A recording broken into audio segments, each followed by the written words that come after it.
July 5 Basheer ദിനം. പ്രേമലേഖനം. ബഷീറിൻ്റെ ആദ്യ നോവലാണ് പ്രേമലേഖനം.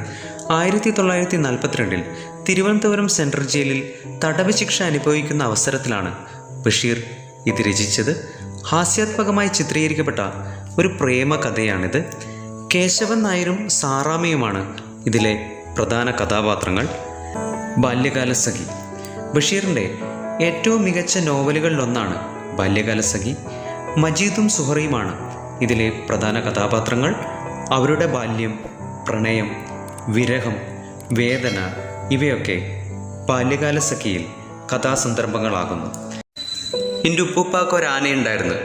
കുഞ്ഞു പാത്തുമ്മയും വലിയ പുരോഗമനവാദിയായ നിസാർ അഹമ്മദും തമ്മിലുള്ള പ്രണയമാണ് നോവലിൻ്റെ കേന്ദ്രപ്രമേയം. ആനവാരിയും പൊൻകുരിശും. രാമൻ നായരും തോമയുമാണ് ഈ നോവലിലെ പ്രധാന കഥാപാത്രങ്ങൾ. രാമൻ നായർ ആനവാരി രാമൻ നായരായതും തോമ പൊൻകുരിശു തോമയുമായ കഥയാണ് ബഷീറിൻ്റെ ആനവാരിയും പൊൻകുരിശും എന്ന നോവൽ പറയുന്നത്. ഇതിലെ മറ്റൊരു പ്രധാന കഥാപാത്രമാണ് എട്ടുകാലി മമ്മൂഞ്ഞ്. പാത്തുമ്മയുടെ ആട്.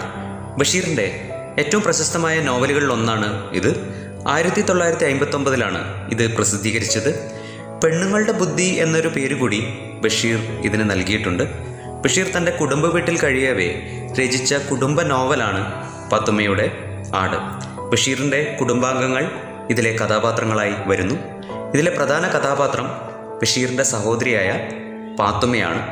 പേര് സൂചിപ്പിക്കും പോലെ പാത്തുമ്മയുടെ ആടിനെ ചുറ്റിപ്പറ്റിയാണ് നോവലിൻ്റെ കഥാഗതി. മതിലുകൾ. ബ്രിട്ടീഷുകാർക്കെതിരെ എഴുതിയെന്ന കുറ്റത്തിന് തടവിലാക്കപ്പെട്ട ബഷീറിൻ്റെ ജയിൽ അനുഭവമാണ് മതിലുകൾ എന്ന നോവൽ. ബഷീർ തന്നെ ഇതിലെ പ്രധാന കഥാപാത്രമാകുന്നു. മറ്റൊരു കഥാപാത്രമാണ് നാരായണി. മതിലിനപ്പുറത്തെ സ്ത്രീ തടവുകാരുടെ ജയിലിലെ നാരായണിയെ ബഷീർ പരിചയപ്പെടുന്നു. പരസ്പരം കാണാതെ തന്നെ ഇരുവരും പ്രണയത്തിലാകുന്നു. ഈ രീതിയിലാണ് കഥ മുന്നോട്ട് പോകുന്നത്. മുച്ചീട്ടു കളിക്കാരൻ്റെ മകൾ. 3 പ്രധാന കഥാപാത്രങ്ങളാണ് ഈ നോവലിലുള്ളത്. മുച്ചീട്ടു കളിക്കാരൻ ഒറ്റക്കണ്ണൻ പോക്കർ, അദ്ദേഹത്തിൻ്റെ മകൾ സൈനബ, മണ്ടൻ മുത്തപ്പ. ഭൂമിയുടെ അവകാശികൾ.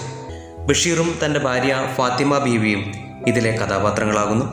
പക്ഷികളും ചിത്രശലഭങ്ങളും പാമ്പുകളുമൊക്കെ ഈ കഥയിൽ കടന്നു വരുന്നു.